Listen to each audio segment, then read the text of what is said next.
Existe uma profecia na Bíblia que há séculos desperta perguntas. E muita gente acredita que ela tem relação com o tempo em que vivemos. No Evangelho de Mateus, Jesus disse que haveria guerras, rumores de guerras, fomes, terremotos e que muitas pessoas perderiam a fé. Mas atenção, Jesus não disse que cada desastre significa que o fim chegou. Ele também alertou para não sermos enganados por falsos alarmes. O ponto principal da profecia não é alimentar medo. É lembrar que devemos permanecer vigilantes, perseverar na fé e amar a Deus e ao próximo.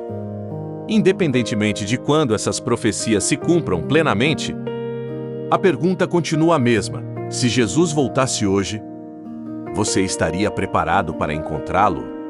Final.